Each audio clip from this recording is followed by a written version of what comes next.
Bumisita nga kami dito sa bagong bahay ng kapatid ko dahil nagpa-house blessing nga sila. Sobrang saglit nga lang kami dito mga mare at umuwi din kami agad. Nalungkot nga ang aking kapatid dahil uuwi kami agad. Hindi naman pwedeng hindi dahil nakapulipid na nga ang aking client. Nakapag-deal na kasi ako ng oras at petsa at nakakaya namang baguhin. Baka hindi na umulit sa akin yung client. Kung sa tunay lang mga mare, gustong gusto ko rin talaga yung ganito. Yung medyo nagre-relax din. Family bonding. Pero kailangan talaga natin kumayod. By the way mga mare, 3 months ago na to, ngayon ko lang i-share sa inyo. Ayan, nakapag-invest na nga kami ni paring MJ ng pangarap naming tricycle. Sobrang saya talaga ng puso ko mga mare nung araw na to. Totoo nga mga mare, na isang araw malalaman mo kung bakit pinag-antay ka ni Lord ng matagal. Dahil sabi nga sa Bible, Isaiah 60:22, when the time is right, I the Lord will make it happen. Grabe mga mare, hindi ko talaga ini-expect na higit pa sa hiniling ko yung binigay niya. Sa sobrang daming pagsubok, emotionally, financially last year, mapapalitan din pala ng saya. Moving forward, ayan, inaalay na nga yung ating motor dito sa sidecar. By the way mga mare, gusto ko lang mag-thank you sa mga nagpa-personal message at sa mga compliment ninyo. Talagang na-inspire din ako sa inyo na gumawa pa ng maraming mini vlog at i-share sa inyo ang aking journey. Sa mga solid supporters ko dyan, yung mga nakasubaybay, kung napapansin ninyo na bihirang-bihira na lang tayong mag-upload ng ating mini vlog. Wala kasing ganap mga mare, bihirang-bihira lang din. Syempre gusto ko yung mai-share din ako sa inyo.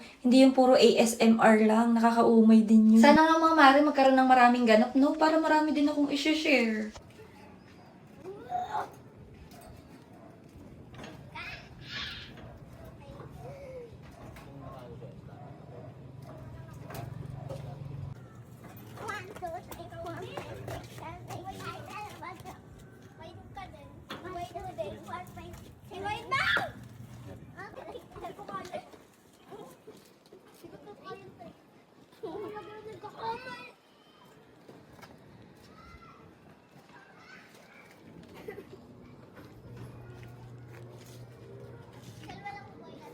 So, yun lang mga mare. Thank you for watching. See you on my next video. Bye-bye!